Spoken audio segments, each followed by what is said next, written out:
Hey everybody, happy Friday and welcome to another episode of Day in the Life of Vintage Classic Specialist.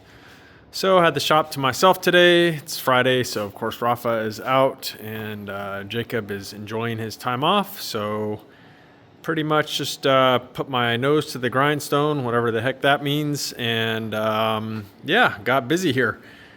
Basically worked all day on the double cab, and as you can see, the motor is in it with the caveat that it's just in for mock-up purposes, and in fact the transmission is not in. So basically what I figured I would do so I could take the motor in and out quickly for mock-up purposes, I've already had it out in and out like 3 maybe 4 times today. Basically what I did was I installed the mustache bar, which is this, for those of you that don't know, this bar that goes across the back of the motor here, the pulley side. It picks up three threaded holes on the pulley side of the case here, and then it attaches to the frame there and there. So I put that on, and then normally then on these particular early bay windows, the engine and transmission is supported there, and then it's supported at the nose cone, and everywhere in between is just kind of like hanging out in space. So basically what I did then was put the mustache bar on, and then I'm supporting the rest of the motor with this little lift table that you see here, and that actually works really well. So the mustache bar puts the motor in the right location, fore and aft, and then also it puts the back of the motor, the pulley side of the motor, at the correct height that way.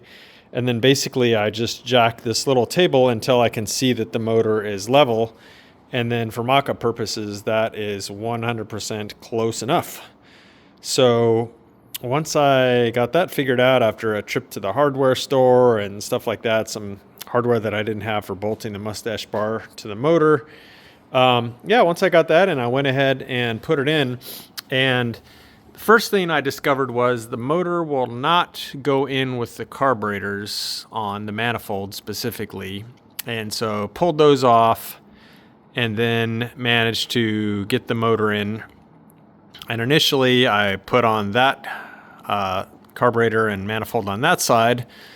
But on this side, which was not a surprise to me, this thing here was in the way. So normally there's a shelf that comes out here to about here or so from this mount deal you see here, and that's what the stock air cleaner would sit on. So it's this big pedestal looking deal with a big shelf on it that again goes to about here. I was 99% sure that that was gonna interfere with the carburetor, but I wanted to kind of check it out and stuff before I just started hacking it off. And as it turned out, I was right, and it was completely in the way and serving no purpose because we're not using a stock air cleaner. Unfortunately, it's spot welded to the body down here on the bottom, and then it's also spot welded. You can kind of see some of the welds on there to the fender well. I would have liked very much to have removed the thing completely, but all those spot welds on there, drilling those out would have made a mess out of this beautiful paint job. And the body wouldn't be painted underneath that mount. And so I elected to just leave it there and try and cut it off as neatly as I could right there. So now there's just this edge here that's raw. I'm gonna hit up the owner and see if he has any paint, and I'll touch up that edge there. And then I don't even think you'll really notice this thing kind of hanging out here.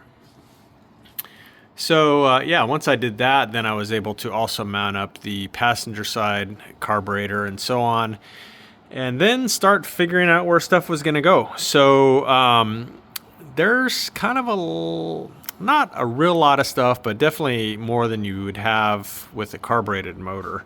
So one of the main things that took me a while to kind of figure out was this setup over here. So this is a valve that's controlled electronically.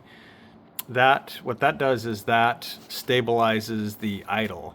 So there's an electronic, I don't know, I guess like solenoid or some sort in there that can control the airflow out of that hose there. So air enters through that little filter, and then there's a valve in there, and it regulates the amount of air going out that port right there, which in turn goes to this little distribution block over here, to this manifold, whatever you want to call it. And then you can see 4 lines coming out of that.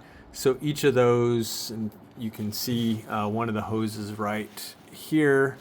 So each of those hoses goes to a separate intake manifold runner. And so what that does is it kind of fine tunes and stabilizes the idle speed by letting air get pulled in through this circuit here.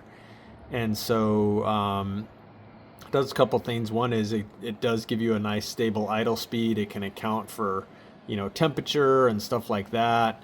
The ECU of this system is also set up so that if you're running an air conditioner like we're going to be doing on here, and you flip the air conditioning on, you can have the ECU kick the idle speed up by, you know, whatever you want, say 100 RPMs or something, kind of like a modern car. Modern cars do that too. When you turn the air conditioner on, they bump the idle speed up a little bit. So all kinds of cool stuff you can do by controlling the idle speed with that type of setup there, instead of just relying on how you have the butterflies adjusted on the throttle bodies. So got those mounted in there, and I'm okay with how it looks. It's not great. I would rather have not had that hose running there, but just the outlets of those things and kind of the space we had to work with here, that's what I come up with. It's not terrible, I don't think, and it's kind of off to the side there, but I couldn't really see any cleaner way to connect those two things with a relatively large hose, so that's what we got. And so the next thing then was the fuel pressure regulator itself. And so basically what I did was I wanted things to be as symmetric as possible, so I basically mounted that in more or less the same location as that. So now you can see it's kind of balanced left to right as far as having those things mounted. This one, pretty easy, just mounted it. I did take a battery and put it in here on these. The battery sits right here, and make sure that the battery wasn't going to interfere with that gauge or anything like that. Got that bolted up, figure out what fittings I need, and so on. So yeah, that's kind of the major components mounted, with the exception of the ECU itself, the brain of the thing, which I don't have at the moment. AJ over at Low Bucket, who's making this system, had to borrow it to download the program from it for his own records.